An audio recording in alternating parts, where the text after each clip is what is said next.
welcome back. This is our fourth and final episode. Today's morning started off wet. At around 2 a.m., we were getting pelted with rain, but it was the weirdest thing. It was one cloud and it happened to dump right on top of us. Everywhere else was completely dry. Since today was our last day, we packed most everything up. It's around 6:15 in the morning, and for breakfast we had PBJ sandwiches and ceviche. This morning we had a negative tide, so as usual we hooked up the boat to the back of the car and dragged it to the water. As regards to content, everything was on its last leg. Baja really puts a test on your belongings. 2 of my 3 batteries for my GoPro had overheated and caught on fire. My cell phone had broke with cracks up and down the screen, and my nicer camera did not go out with us this trip. With that being said, enjoy the action. So, little update, we're about 14 miles out from land right now. We are making our way out to the Yellowtail and Grouper grounds. I'm out here on Fernando's little inflatable. We're making our way out. Oh yeah, we'll get him.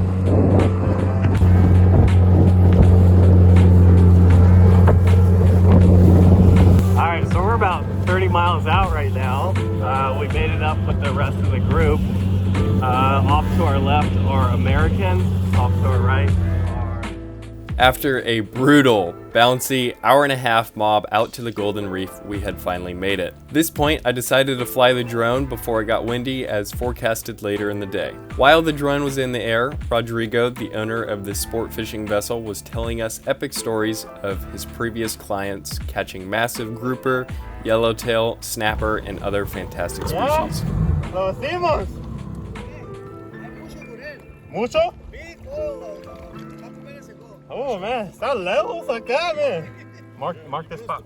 Rodrigo knows this spot like the back of his hand. He kept putting the boat directly on the spot, and his clients would hook up immediately each drop. The water was so blue, you could easily mistaken it for Gatorade. After a few minutes had passed, more boats from different angles slowly moved in. Some boats were set up strictly trolling, while others were set up dropping to the bottom or cast and retrieve. In this clip, I made the exposure settings high as you would not be able to see the fish coming up. Unlike fishing certain spots in California, all the locals were super friendly and informative at the spots we were at. 3 of the 8 boats that were out there had waved us, signaling to come join them on their spot. Some of these fishermen were dropping down full bonita, and in return they pulled up grouper and giant red snapper, while others like ourselves threw out jigs and trolled, pulling in yellowtail and Sierra mackerel. After I took a few more photos, Roberto had yelled something in Spanish which translated to "look behind you," and as we did, we saw a swarm of yellowtail busting up on the surface. I landed the drone immediately and began to record the excitement.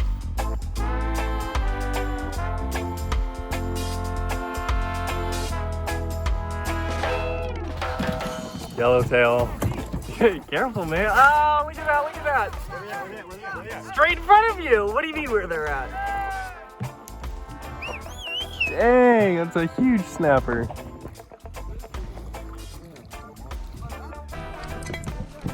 See? All right, Fernando's hooked up at the Golden Reef.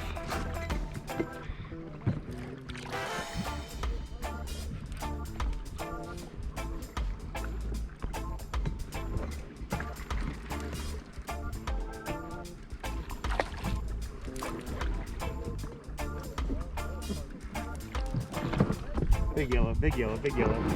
You see it already? Yeah. Damn. You want this one? Yeah.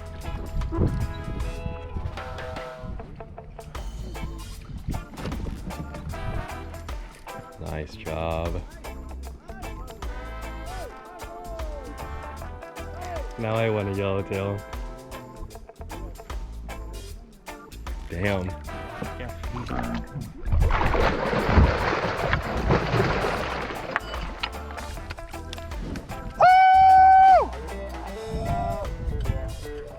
Nice job. Inflatable boat style. First drop! First drop! Lucky duck. Yo-yo, Taddy 4L heavy iron. Yeah, chrome and blue. With that glow back. Woo! Dude was working me good. Oh, dude, that is nice. Like 5 pounders.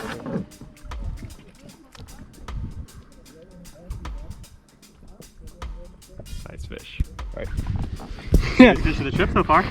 Screw you. I still gotta get mine, like you said. Let's just get the drink fish already.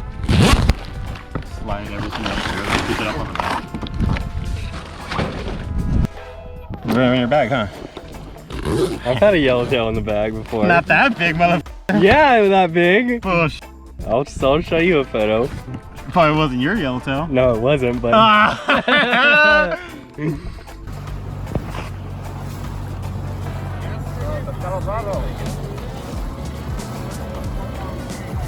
Yeah?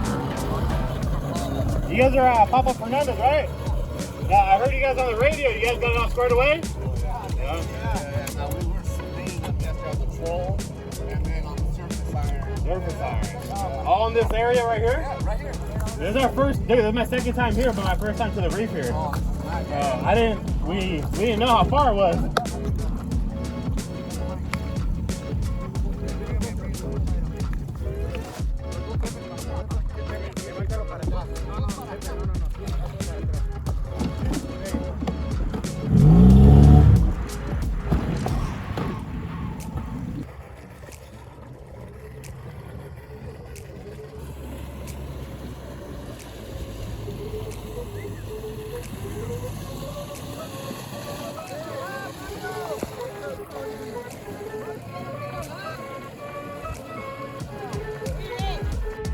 So I just break off and thinking Fernando hooks up.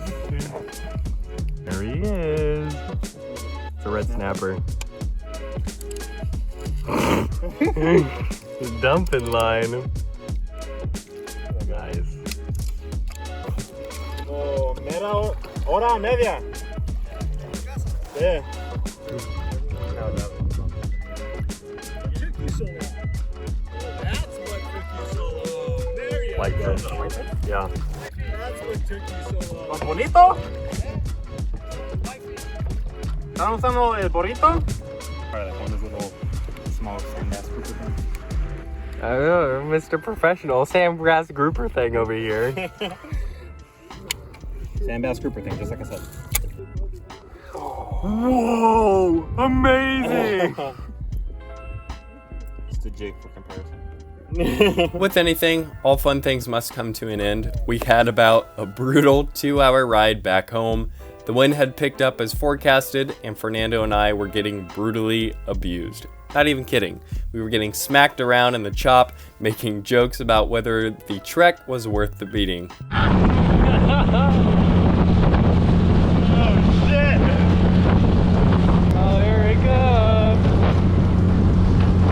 So we're making our way back in. We just did a 21-mile run one way out to the Golden Reef. We are now making our way back in. We've been driving for about an hour and a half. We still got another 20 minutes.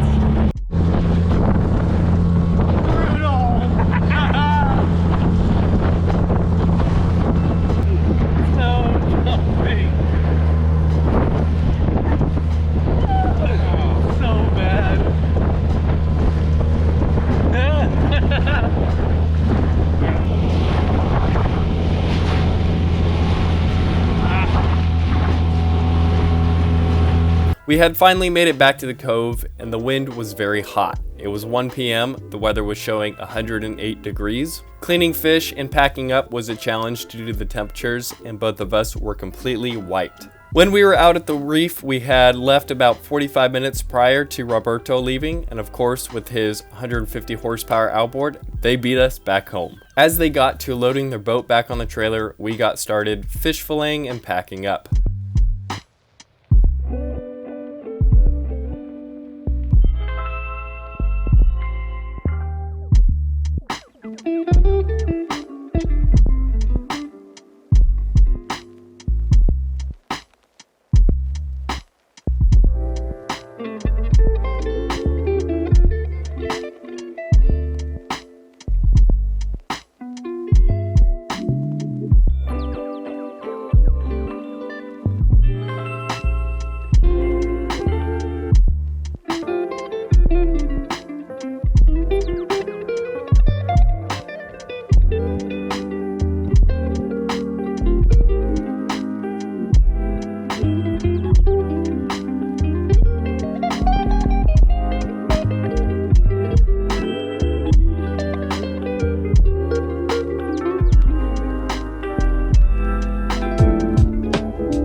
What happened, buddy?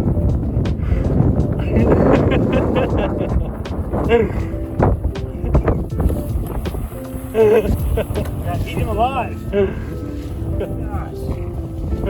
Damn it. Before leaving camp, we got ourselves some pina coladas and manta ray tacos, which were absolutely delicious. After we said our goodbyes, we were back on the road. Minus a few casualties, this was an epic trip. We both learned a lot, we shared some laughs, and we definitely look forward to our next outing.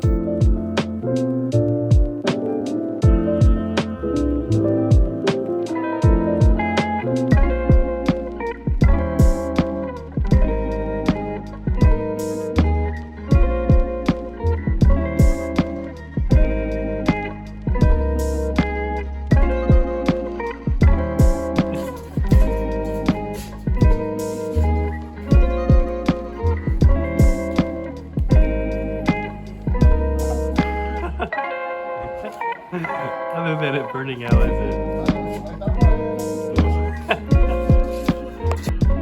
This trip cost me a total of $650. $150 of that was spent on water, food, and camping supplies. The other $500 went towards the campsite and our fuel for both the vehicle and outboards. Because this was my first time here and I didn't know what to expect, I overpacked a lot.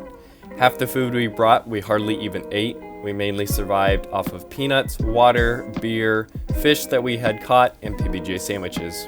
We brought soups and other non-refrigerated projects that were hardly touched during the trip. Even though we've been back for only 5 weeks, both of us have been talking about making another excursion back down there in the future. Some things we would like to do next time is plan to stay longer, that way we can have rest days where we could go snorkeling if it's too windy and explore other places further down the road. This was the 4th and final episode of this trip. I'm glad you enjoyed, and I will see you in the next adventure.